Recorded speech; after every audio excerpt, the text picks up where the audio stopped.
Good morning, everyone. Welcome to the third day of 2021 International Geomechanics Symposium. What fun we have had so far, and I'm sure all of you agree with me. This symposium brings so much joy, enjoyment, and technology, knowledge sharing and exchange through the platform. I thank you all for participating. So today, it is our pleasure on behalf of my co-chair, Dr. Abdulaziz Mansour of DGS, Dr. Mohammed Badri of SEG, and Abdulaziz Saad from Saudi Aramco, and all the organizing committee members. We welcome you to this special session, President's Panel. So this panel, with blessing from 5 supporting societies, all the presidents from the 5 societies will join us this morning and share each society's efforts and strategies in this challenging but opportunistic new era. So the presidents, including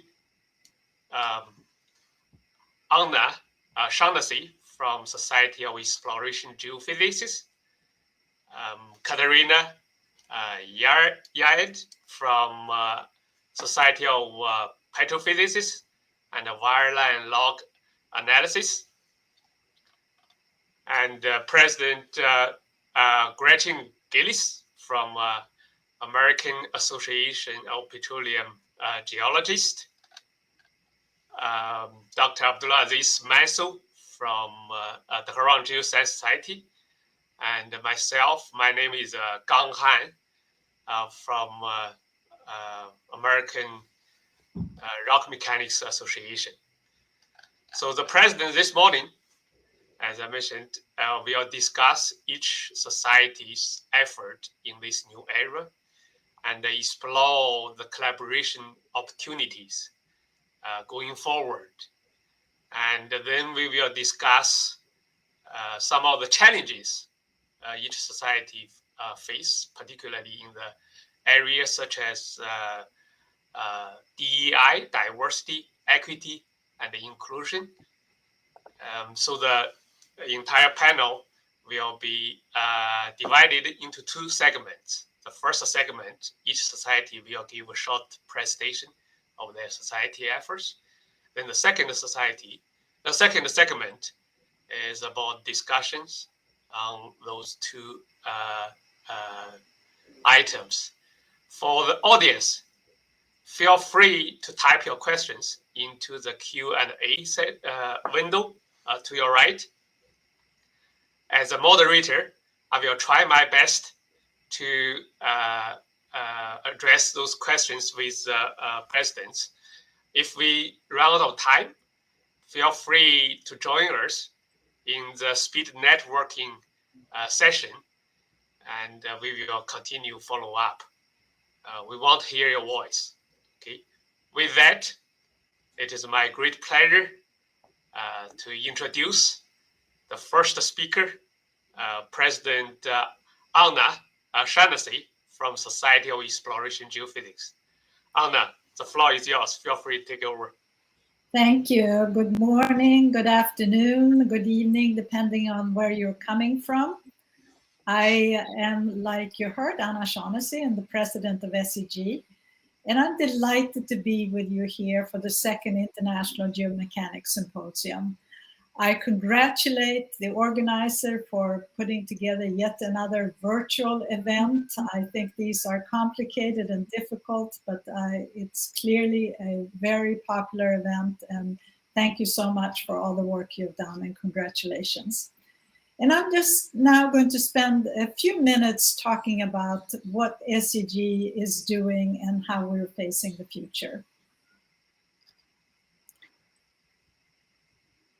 SCG has adopted or embraced 6 strategic pillars, and they basically include everything that we do within the society. And the pillars are innovation, digitalization, preservation, collaboration, representation, and contribution. So when I say that everything fits within these pillars, you might ask, well, where does our symposium fit? Well, clearly you fit within innovation. You're advancing geophysics. And of course, you fit in the pillar of preservation. You are discussing topics about carbon solutions, for example. And collaboration. What is a better way to collaborate and expand your network of colleagues in your field than a symposium like this? SCG is first and foremost a technical society. As we face the future, we will continue to apply our knowledge and experience within the energy arena. This is where we've been for a long time, and we will continue to be here.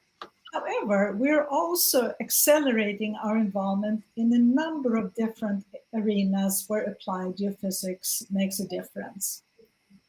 We're deeply engaged in the digital transformation and drivers of machine learning and artificial intelligence. This is to allow us to combine even more complex data sets and come up with even better solutions. With many of our sister societies working on similar topics, we'll continue to collaborate wherever we can.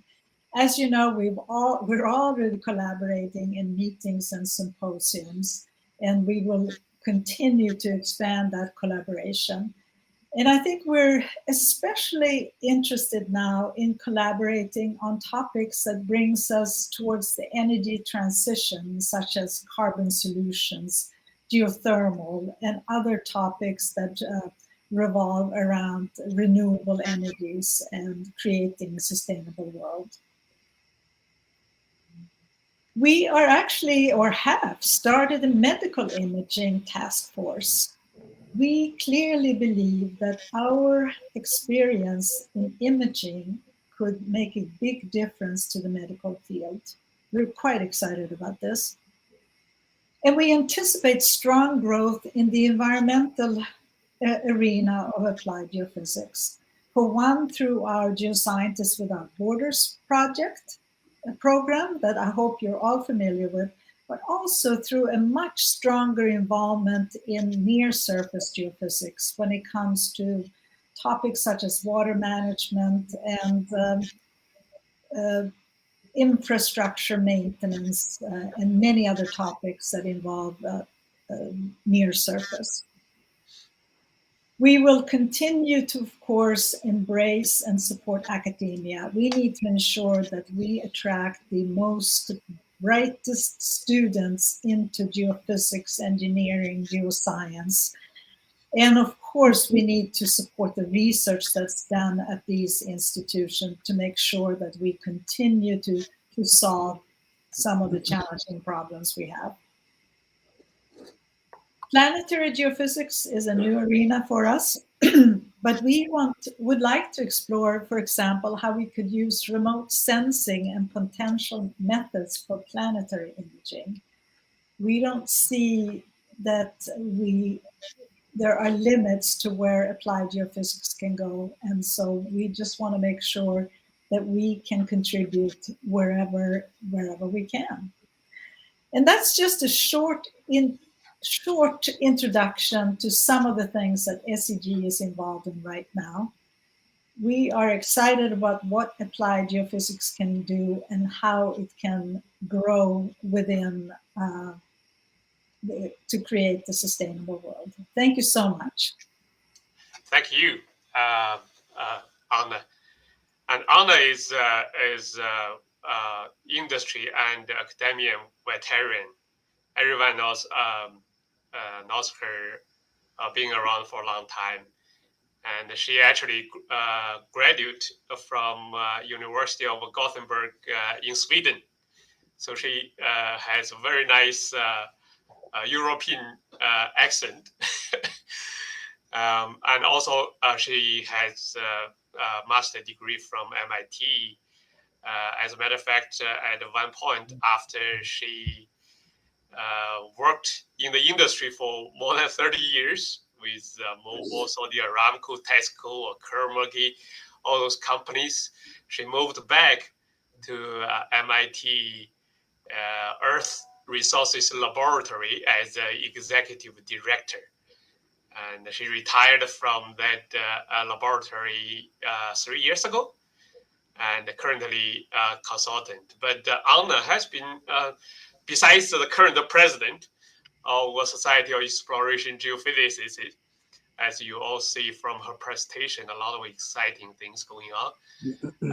She also worked on SEG Foundation Board, and she also served on many SEG committees, including the Women's Network Committee. Anna, it's our pleasure, and like you pointed out, this meeting itself fits very well with the strategies of from the SEG and beyond in other societies as well, such as the Society of Petrophysicists and the wire and log analysis. President Katerina Yared and is our next speaker, and she is a senior petrophysicist at SM Energy in Denver, and her oil field career started with Baker as a field engineer. After she received her master degree in geology from the RWTH, Aachen University in Germany. And she actually had quite a lot of experience, industry experience as well, working with different companies, including, besides BHI, including News Geosolutions and Apache Corporation, QEP Solutions, Resources, and SM Energy, of course, right now. And Katerina is a president of SPWLA. She's also active member, very active member actually, of other societies such as AAPG, SPE, and a lifetime member of SPE and ARMA as well. With that, Katerina, the floor is yours. Feel free to take over. Thank you so much, gang. I'm very honored to be here, part of this very esteemed panel. So thank you for the invitation. And I echo a lot of Anna's points. Very well executed, symposium, virtual. I know how much work goes in that, and how much you're stressed about it. But it has been a wonderful 2 days. So we're looking forward to some more. And actually, I'll be chairing CCUS carbon sequestration session tomorrow with Dr. Sulush, so I'm looking forward to it. Yeah, so welcome everybody. Marhaba, al-Sayyidit wa Sadati. Welcome everybody, ladies and gentlemen. My name is Katerina Yared, like Gang said. I'm the president of the SPWLA. A lot of people call it SPWLA these days, or it's an international term, let's say. What I just wanted to say is, for sure, our industry is in a change mode. We are experiencing requests for energy, and that energy demand is definitely going to grow even further.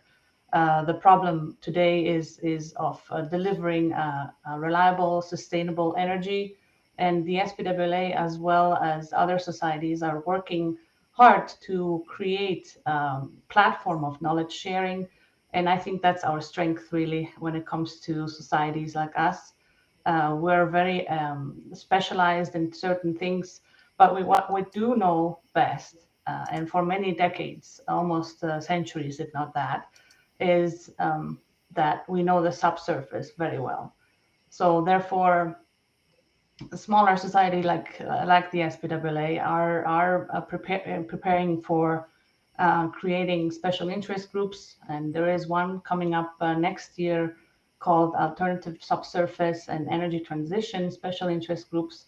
And we already had digital transformation, so petrophysics data analytics, PDDA, SIG is already out there, just because things are evolving very fast. So we need to be ready for the demand, and with that, be ready to add to the mix of energy resources. And with that, the advancement that we bring from the oil and gas industry into the renewable energy space is something that is really, prone to us, and in enabling the transition to speed up as well as diversify into an option for many countries to be able to get reliable energy. And with that too, it is about attracting new talent and therefore students.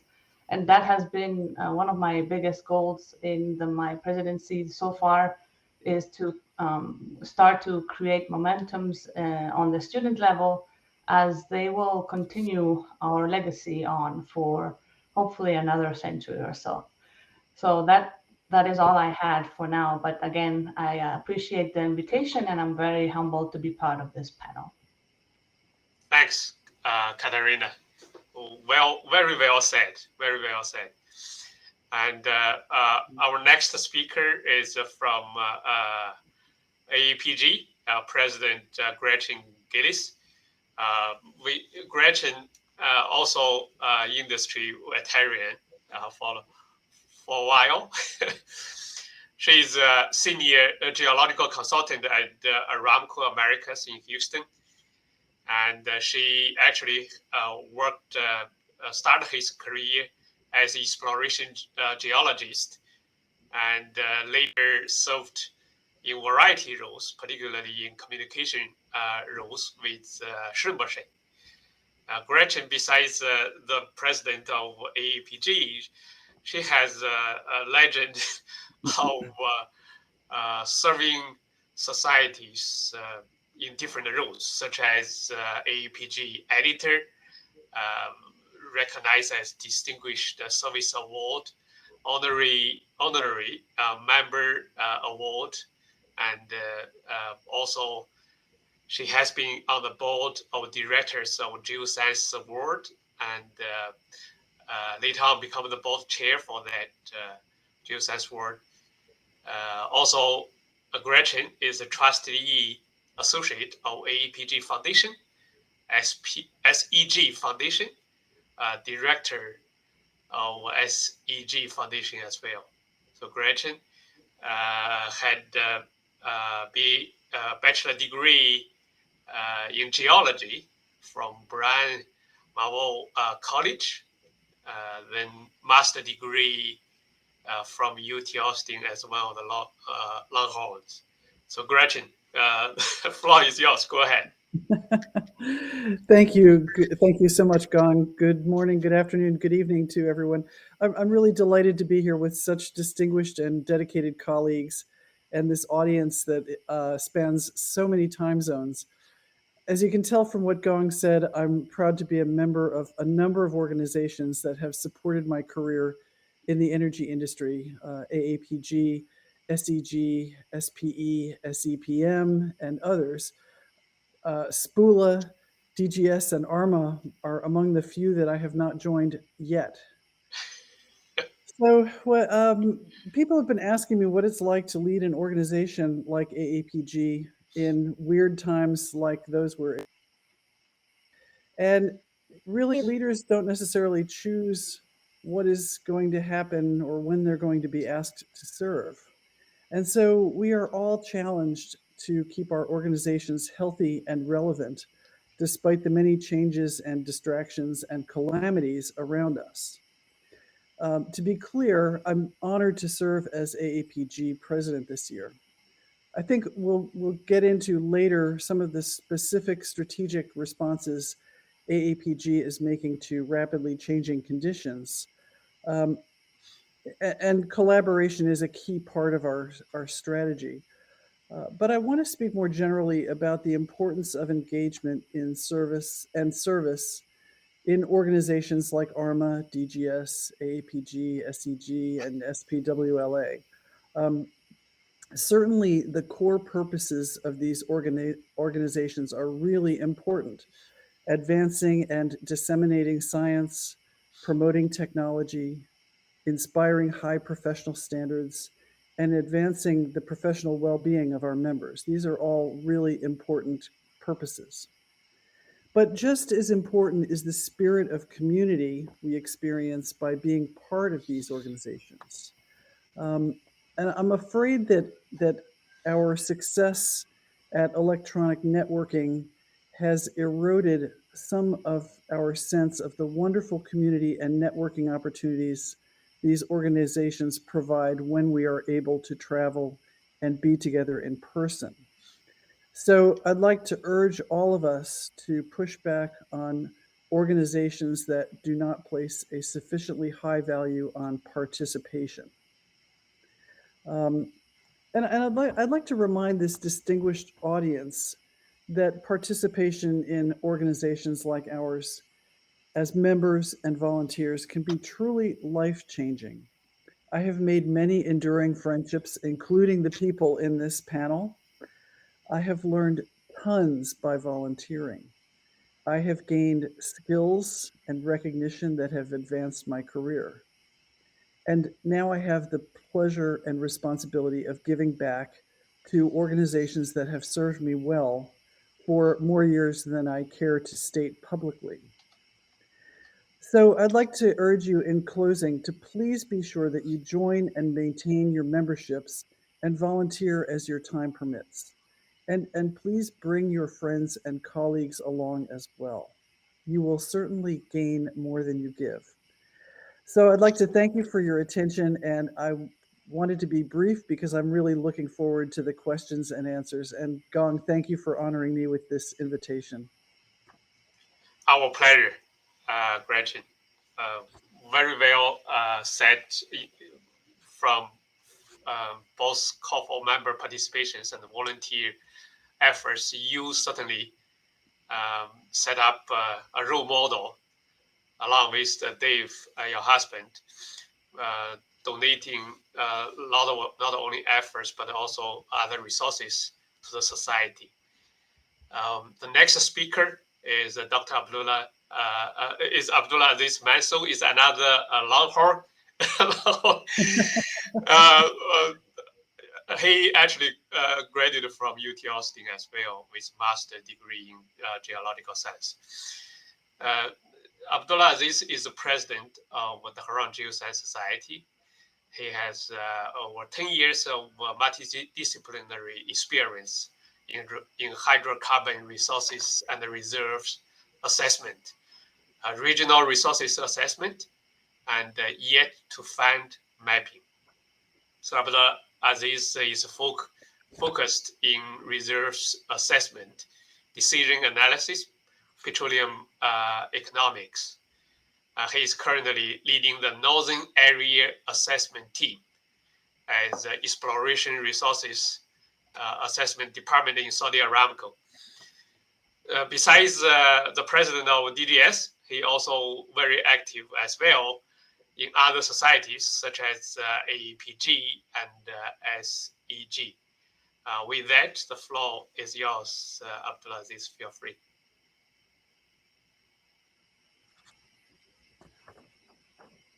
Thank you, Dr. Han, for the introduction. I'm truly humbled to be here in this panel discussion among the distinguished leaders and professionals.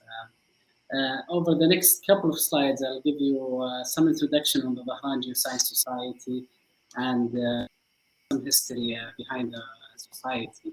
Starting with the vision and mission of the DGS. Our vision in the Dhahran Geoscience Society is to become a globally recognized professional society that enables regional oil and gas geoscience professionals to share technical knowledge that is essential to meet the world's energy needs in a safe and environmentally responsible manner. Our mission is to provide the technical and professional development for our members in the domain of exploration for and development of petroleum mineral resources within Saudi Arabia. So I'll take a couple of minutes to go through the journey and the society was first founded. So the DGS was founded in 1987, and you can see from how old the logo looks like, it has a rich history in art. In 1998, the name of the society changed to the Dhahran Geoscience Society to be more inclusive toward the different disciplines within the geoscience community. In 2013, the Young Professional section was established to enable and empower our young professionals in their career advancements. And in 2017, we celebrated our 30th anniversary, and we reaffirmed our commitment toward our members and serving the regional technical professionals. In 2018, we had a major reorganization in the executive committee where we established 3 different platforms: the technical exchange, the professional development, and the public outreach platforms. We are an affiliated societies with the AAPG, EAGE, and SEG, and we truly honor our partnership with the 3 societies and our collaborations over the many decades. We offer programs, technical events, and initiatives in energy, technology, geospatial, sustainability, and mineral resources. This takes me to the end of my brief introduction. If you'd like to learn more about the society, please feel free to scan the barcode. And with that, I yield the floor back to you, Dr. Han. Thank you, Abdulaziz, Mansour. So, in lieu of the timing, I just briefly introduce myself. My name is, since I'm not the bad guy, I usually use this joke. My first name pronounced as a Gang, as a European pronunciation, on, rather than Gan. So that's all my punchline. So I'm the president of American Rock Mechanics Association, ARMA. So ARMA is established from the U.S. National Committee for Rock Mechanics at the National Academy of Sciences in 1995. So our mission, ARMA mission, is to be worldwide recognized representation of multidisciplinary rock mechanics advancements and applications to serve its members and the public. So our main members, the members in petroleum come from petroleum, civil, mining, geothermal, and interdisciplinary. About half of the members actually are from overseas, outside the US, and 30% of our members are students, including 14 student chapters around the globe. So what is our goal? During my presidency, I pledged to continue developing ARMA into a more technological, innovative, diverse, and transparent society.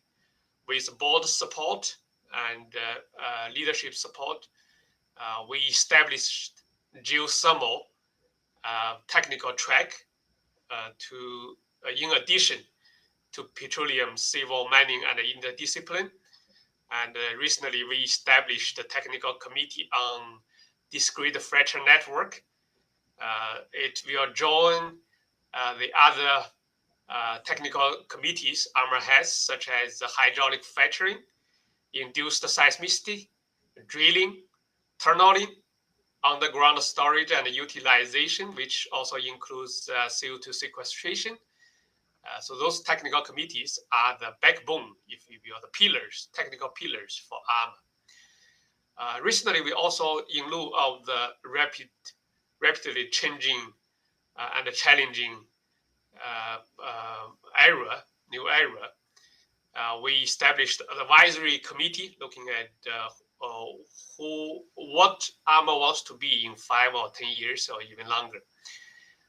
We established membership committee serving the members, strategic committee on journal publications, We also established the task forces on DEI, for instance, communication and cooperate.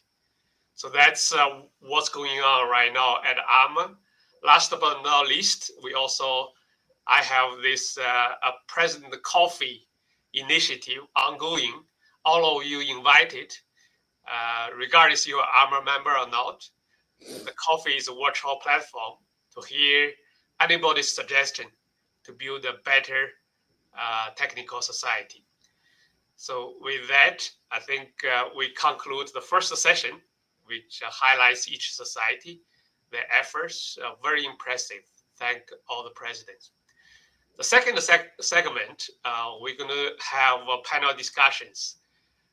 The first discussion, we're going to focus on the society collaborations. This symposium will not be here without the collaborations from the 5 supporting societies. That's a classic example. And so I'm going to ask presidents, what are your experience in terms of what are the most successful collaboration experience your society has had so far, and why? Beyond that, what are the new opportunities for society to collaborate? So why not we start with Gretchen first? Gretchen, what's your take on this from AAPG point of view?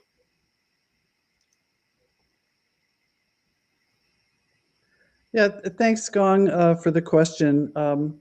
I think from the AAPG side, we recognize that societies are competing for a smaller pool of members and volunteers and financial support resources. And so collaboration makes sense. And certainly in AAPG, we have decades of success in collaborations around conferences. For example, the Offshore Technology Conference, IPTC, and URTech. We have successful collaboration in publications such as Interpretation, a journal we publish with SEG, and even in setting standards such as the Petroleum Resource Management System. And so AAPG is really focusing on a strategy of greater collaboration.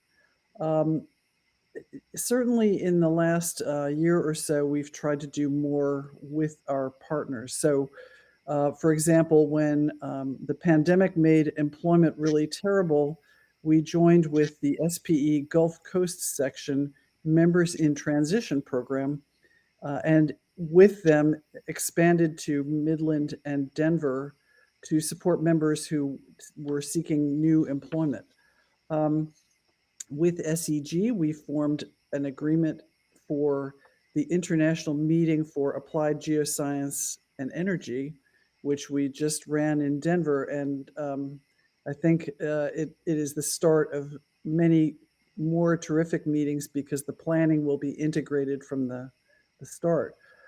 We also, behind the scenes, formed a joint events team with SEG so that we share staff and really benefit from the talent of both organizations, but also get the efficiencies of sharing staff. And of course, the biggest thing on my plate right now is working to explore a merger with SPE to form a new organization for energy professionals in the future that is built on our shared legacy and heritage of petroleum geoscience and engineering. So I think collaboration serves us well. Certainly our corporate advisors have been pushing on us to be more efficient and to work together more. And that's really my strong message, is that I think by working together, we do a better job of serving people and science and industry. So thanks for the question, Gong. You most welcome, Gretchen. The examples you are giving is enlightening and inspiring as well.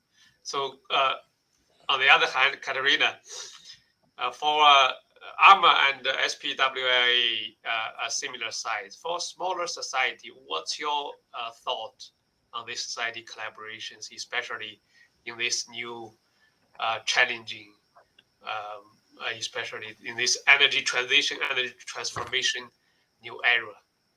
What's your thought? Yeah, that's a good point, Gang. We definitely are smaller. Our staff includes 2 people, for example, for the SPWLA. So everybody else are all full volunteers. But the fact that they are volunteers and we're still, moving the needle here in terms of bringing the knowledge that we're privy to is something that it's going to be our flagship, right? It's the knowledge that we provide is something that we built over many years, and providing a platform to share it with other societies, like Gretchen mentioned, UrTech. It's a platform also where ARMA, both ARMA and SPWLA, are contributing to, and have their own sessions, and are able to provide a technical program on a very specific subject, so to speak. But it all has to do with the subsurface. The subsurface doesn't really care if you're ARMA or SPWLA. It's a matter of combining the complexity of the multiple disciplines and contributing with the knowledge that you can provide.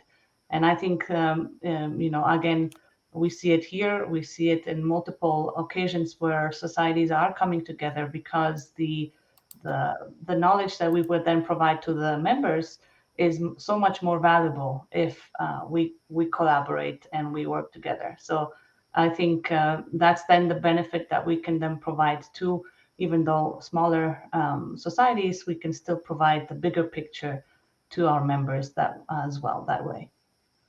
Yes. Even though in Texas the size matters, but outside Texas size is not the index, if you feel. But on the other hand, I can certainly I cannot agree more with Katerina in terms of focusing on what we are good at from the societies like SPWLA and ARMA. But I also see challenges from, for instance, the Dhahran Geoscience Society as a regional society. So Abdulaziz, Mansour, what's your thought on these society collaborations?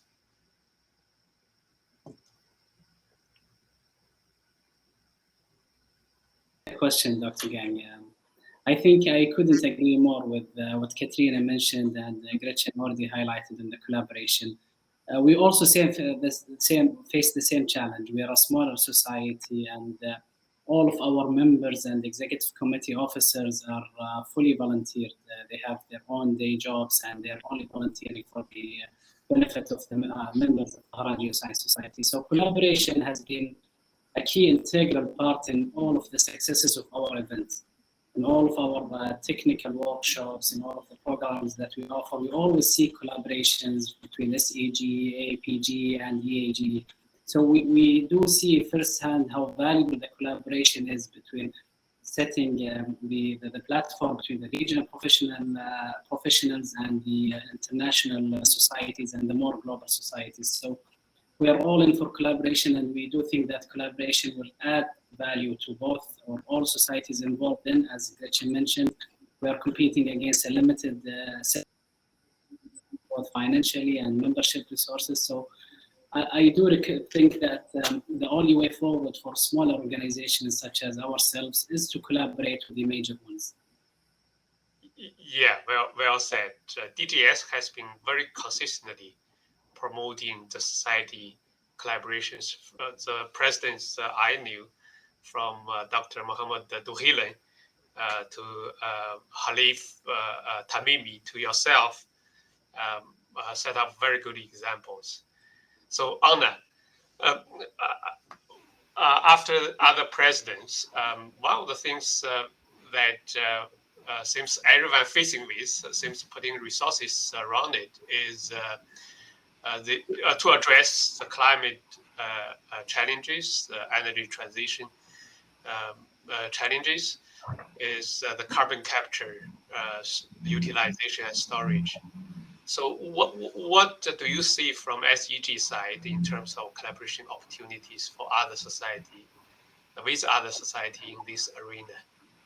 Yes, thank you, Gang. I think we have a completely new opportunity to collaborate on some of these very important topics that relate to the energy transition.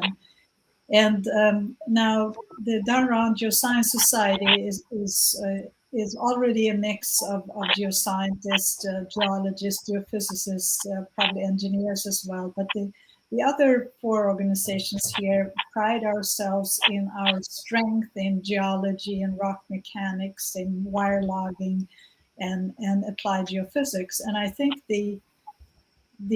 some of the challenge will be how can we keep that deep strength within our expertise and collaborate on some of these big topics like carbon capture, utilization, and sequestration. How can we really make sure that we bring our strengths and yet build them in new directions, new solutions?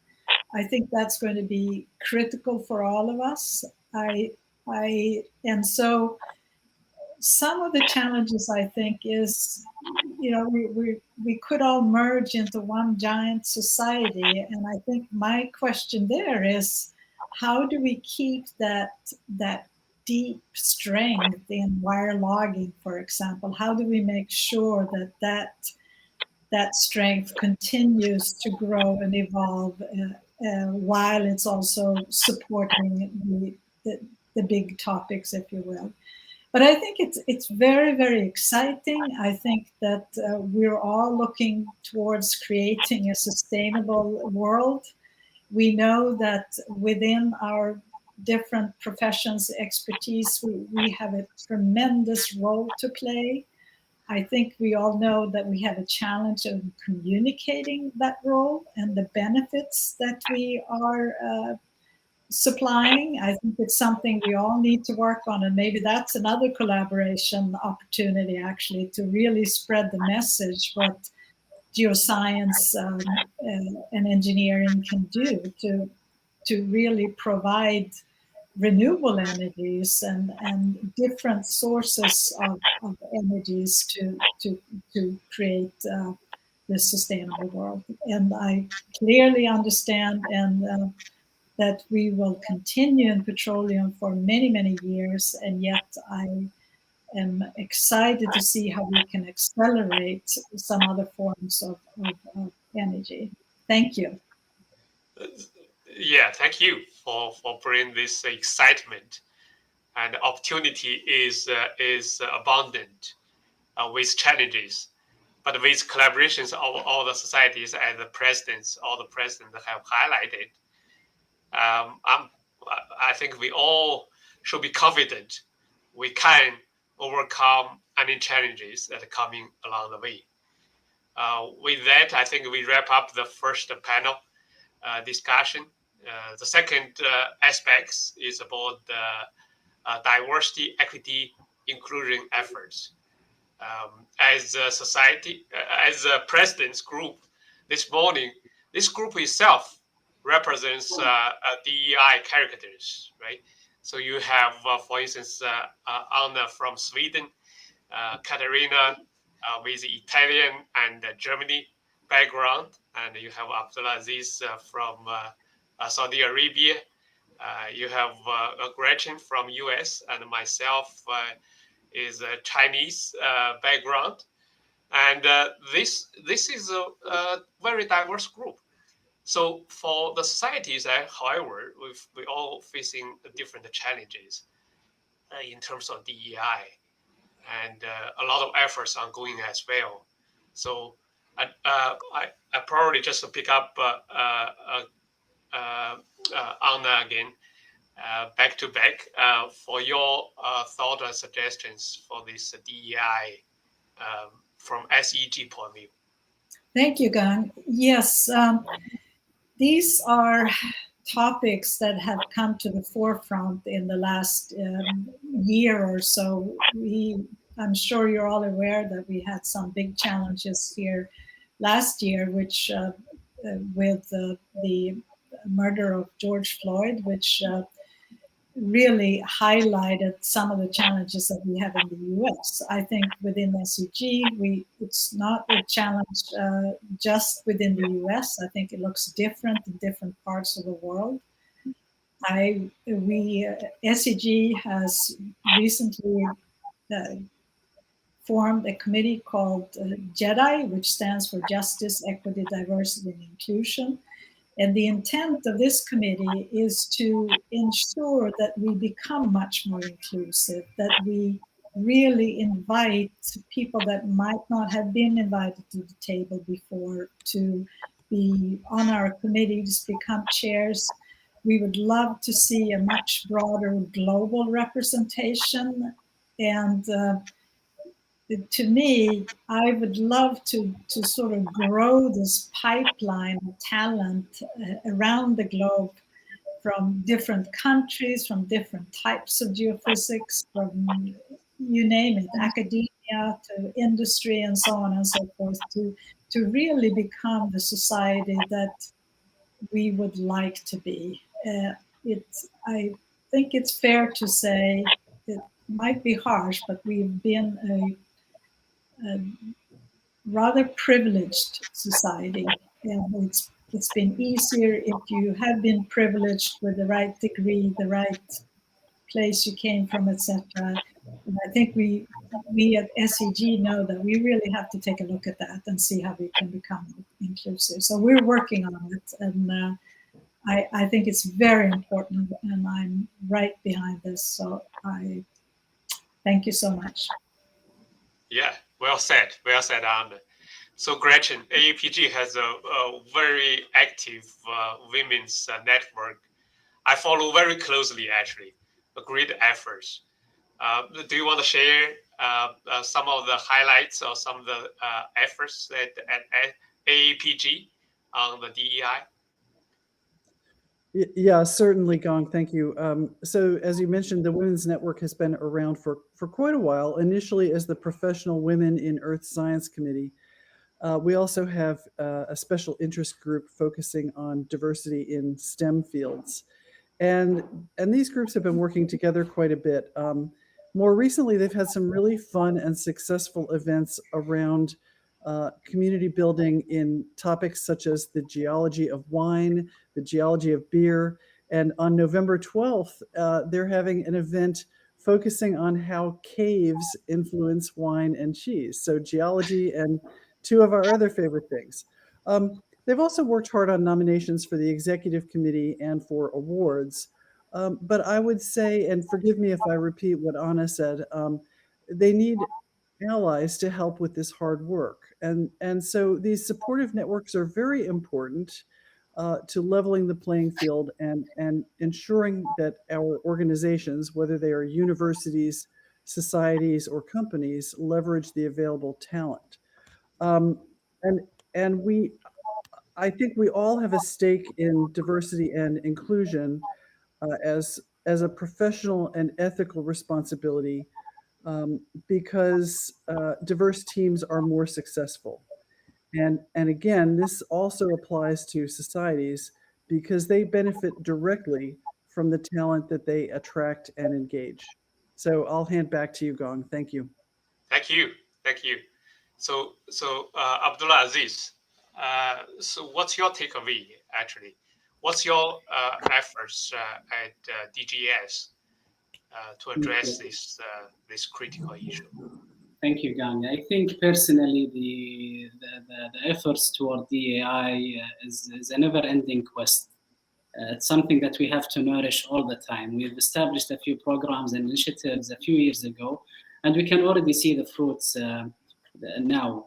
For example, in the 2021 Executive Committee, 50% of the officers are women. 2 out of the 3 vice presidents that we have are women as well. But as I mentioned, it's something that we have to nourish. It's something that we have to keep working on, to keep pushing for. And I'm very optimistic that I anticipate within the next 2 years, we will see the first female presidents in the history of the Dhahran Geoscience Society. So it's something that we need to be aware of and keep working toward with support networks and programs. Back to you. I have to say, Abdulaziz, for the folks who may not be aware, the co-chair for the technical review committee of this symposium, Sarah ARMA, is a young Saudi engineer.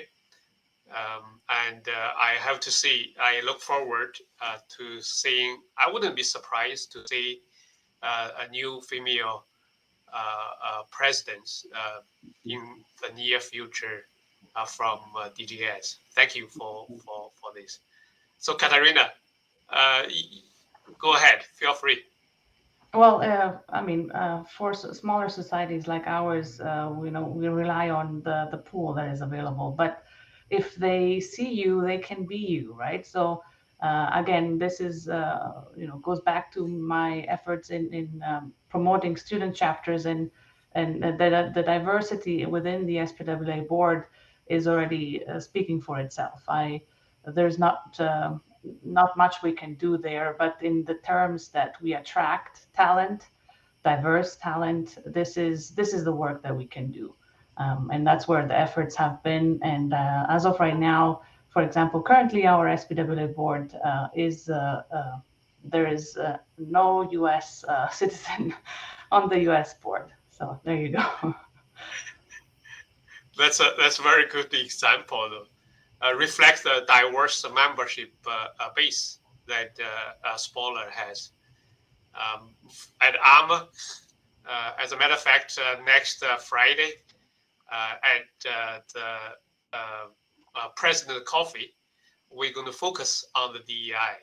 We'll bring our task force chair, as well as the invited chairs from other societies. All of your society DEI chair invited. I will follow up. And we want to hear the lesson and the experience from others and promote this within ARMA as well. But with that, I think this morning I just couldn't be thrilled and excited to join the presidents from DGS, SEG, SPWLA, AAPG, and I thank presidents from Shaughnessy, Katerina, Yared, Gretchen, Gillis, and Abdulaziz Mansour. Thank you for the efforts, especially Katerina woke up at 3 o'clock in the morning to join this. For all the rest of folks, in lieu of the timing, we may not be able to pull questions from Q&A. However, please join us in the networking, speed networking events on the platform, and we will be around to address your question. And feel free to contact each president as well. Their contact information you can find on the each society website. With that, I conclude this panel. Thank all the presidents again, and for the audience, enjoy the wonderful day at the symposium. I see you all around. Thank you all. Thank you.